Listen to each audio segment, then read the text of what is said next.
Pezza, this entire summer, of which Australia has just dominated every single session. They haven't lost a day. They haven't lost a match. They haven't lost a session. There's been some, I think in this test match, I think a couple of, they put on maybe 110 partnership, sort of either side of a session. Australia didn't lose either of those sessions though. Australia has dominated every session, won every session. And I have just been fucking cock a hoop. Hoops have been put through cocks the entire summer, Pez. You know, just think about that for a second, and that's how I felt until today. Until today, when I'm just starting to think like, I can't tell if Australia are good or if there are like 8 teams that play international cricket at the moment, play tests, and 7 of them are rubbish. I can't tell if that's the case, or, you know, Australia, famously a hard place to tour. Hard place to tour. Lots of teams lose here. No shame in losing. An innings and 182 runs on the back end of the fucking dross we saw against the West Indies, against a fairly diabolical 2-day test match last time. And I'm just like, is it good? Please tell me, Pez. Please tell me that this is good and we're good. Yeah, I mean, I don't understand that dilemma. You've got it all, mate. This is one of the most spectacular series wins in modern Australian cricket history. Okay. When you consider that the last 3 times the South Africans visited our shores, they walked away with the nameless trophy. That they, when South Africa comes here, South Africa win, right? And so in that in that context, for Australia to turn that around as comprehensively as they have, that's ticker tape parade stuff for me. You know, like three consecutive series wins for South Africa out here, and then somehow they fall off a cliff. Now, I would like to explain that in terms of Travis Head's increased precision around off stump, and he's sort of hitting a bit straighter now. And Pat Cummins' relentlessness and aggression and tactical proficiency as captain. I want to do that. It means I'm living in a fantasy, but it's a fantasy that I'm happy to be in. And I think it's a fantasy Australia's happy to be in for now. You know, that old CA boat's a leaky old boat, but she's still afloat. She's still afloat, and I'm fucking all aboard the QE2. You know, let's go, baby.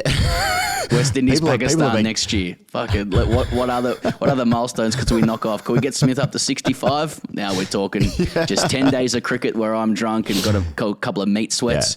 And then I'll go back to the Aussie rules.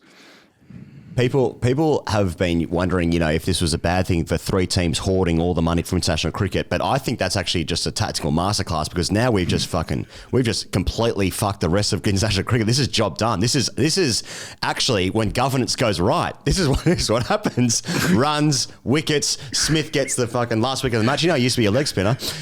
This is perfect. This is great governance from all involved. Ashes every 6 months. Border Gavaskar's on the off seasons.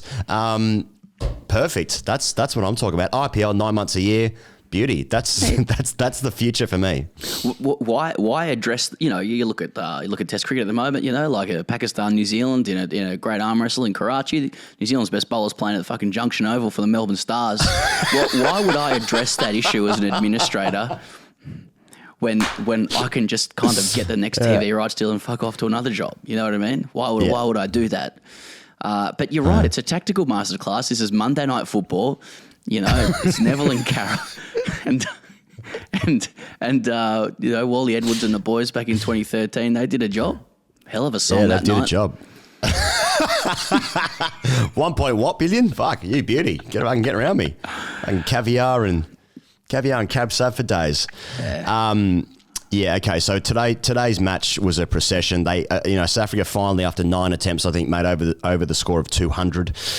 They made 204 despite being 9 for 186 or 176 or some shit. So they sort of eked out a few more runs to get over that famous milestone of 200. But by then also losing the match by an innings and 182 runs. I mean, that Dean Elgar in the press conference afterwards, that it was a hammering. There's no way around it. There's just inexperienced batting lineup. That he was very forthright and in my opinion, like, correct with what he said. But But it's not like there's the sort of 4 or 5 blokes knocking about who'd be doing a good job in the domestic systems. There's actually probably a few guys that actually could be better, but they have decided to go down a white ball path. But it's, I guess like South Africa don't play any tests for ages, but it's just, mate, it wasn't like alarm bells, but it was like, this is the exact manifestation of all the things we've spoken about for years. And it's like, it's just a hint of depression about it. Like it's kind of sad, but at the same time, more people turned up to Melbourne to this game than they did to the Ashes last year, only by about 1,000 or so people. But like, I don't think people really care. Just, Boxing Day, get it on. It's hot, summer, turkey, ham, 6 points, song, caviar, cab sav, see you later. Thoughts? Hey, if you held a great debate, and maybe we should do this about the future of cricket, and, someone got up and said, there are strong commercial and cultural reasons we should start investing more in our domestic franchise game when you consider the global macro trends of cricket, and maybe start to look differently at how we look at Test cricket given oppositions don't want to play. You got that on one side. It's a very long position to take. Yeah. And then someone else got up and said what you just said then. Boxing Day, cab sav, caviar, 6 points, song. I know who's winning that debate. You know what I mean? I think that was basically the Brexit argument. Just like when you try to explain like shipping and commercials, that's right. NHS 350 million a year, side of a bus. I'm over that. All good. Let's go. Or immigrants are stealing your jobs. I know which is an easier sell. Anyway, I guess Bavuma had a good innings of 65. He did finish 3 for in the end.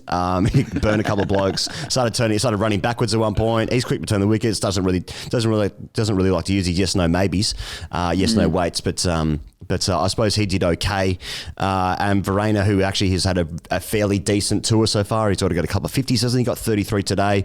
He gets bowlanded, as is the Barrels' want.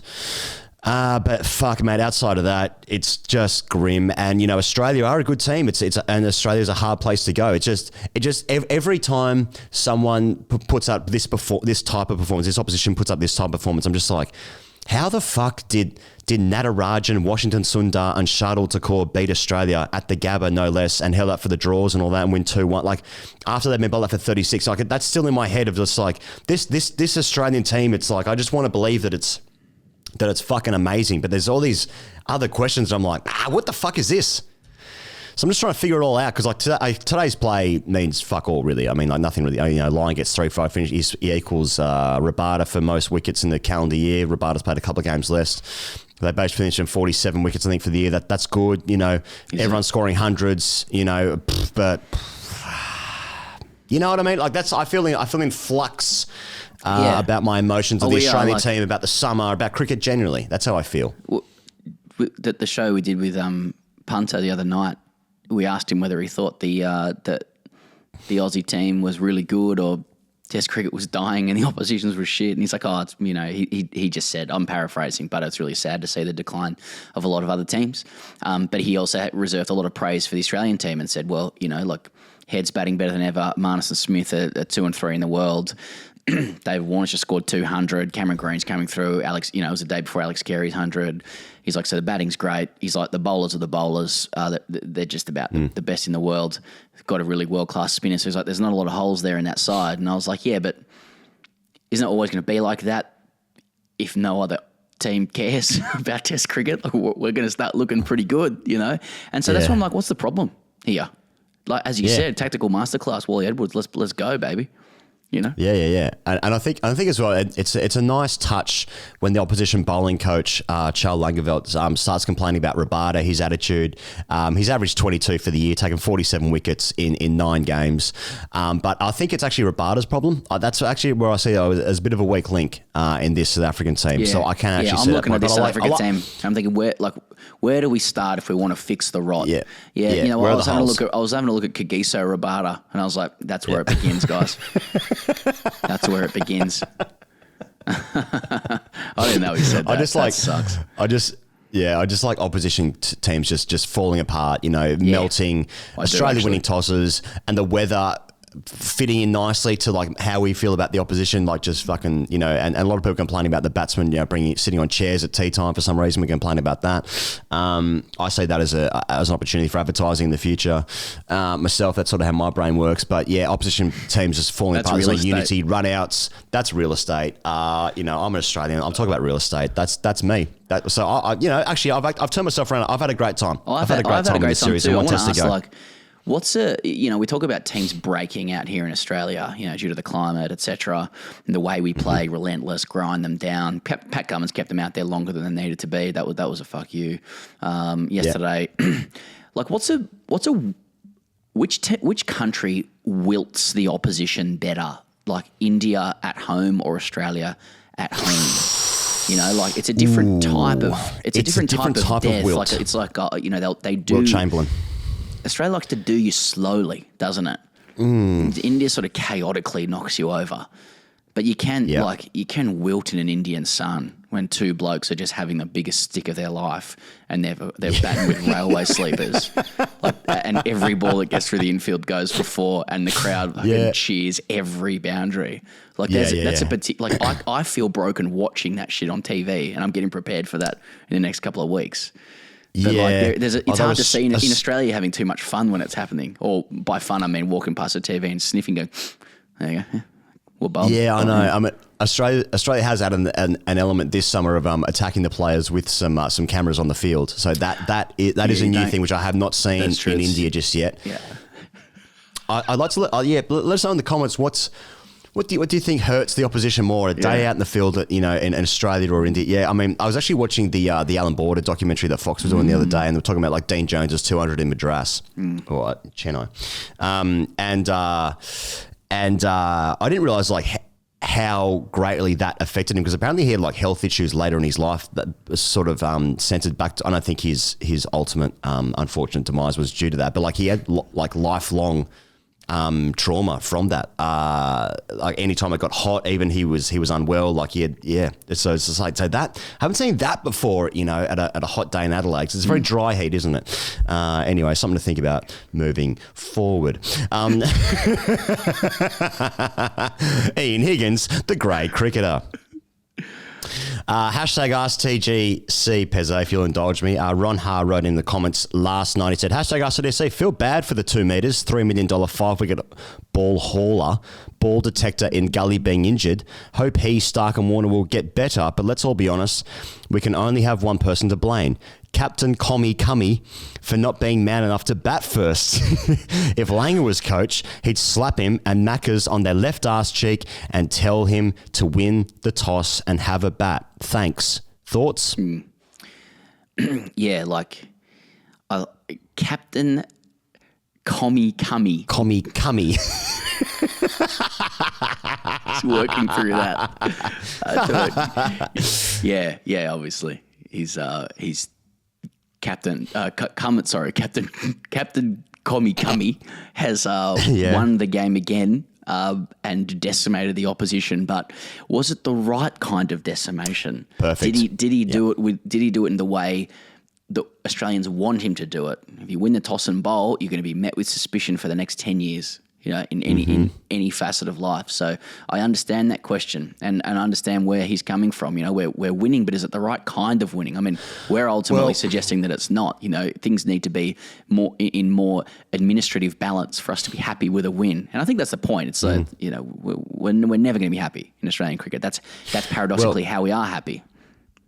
The start of the summer, Ian Healy posed the question, were the team winning hard enough? Yeah. And unfortunately, in this test match, Australia were batting when it was 38 degrees and just unbelievably hot in the you know, the Coliseum that is the MCG. So that was an opportunity for our bowlers to sort of be put through their paces and really slug it out and really grind it out, you know, because I don't think that the public is going to get on side for as long as Australia batting on those hot days than sort of bowling in jumpers. You know, I don't see more people coming to the game, more people being introduced and brought to the game unless Australia need to win hard enough. It's all a little bit too easy at the moment. You can't win hard enough. No. You can't win hard unless you win the toss and bat. Yeah. The only exception to that is if you're in the Steve Ward generation, you win a toss and bowl so you can get it done in 3 days so you can go and binge drink and play golf and do whatever else you do with women that bit pre-social media. That was that's hard winning. But that was hard. That, the only way to win hard is to win the toss, have a stick, pile on 1,000 and knock them over twice. You know? Yeah. Simple. Yeah, enforce the follow-on. Not enough times that teams enforcing the follow-on for my liking. For me to actually go and pay money to go and watch these blokes, give it a go. Run around the paddock. Well, they don't do it anymore since the Laxman stuff, so. Yeah. And that was two blokes having the stick of their life. I remember watching that stick, fuck me. The main podcast will be out tomorrow. We'll be wrapping up all the things in world events, not just cricket, just all world events. So that should be interesting. We've got a fair bit of reading to do before now and then, but I all know it's going to involve Andrew Tate and Greta Thunberg. All right, see you tomorrow.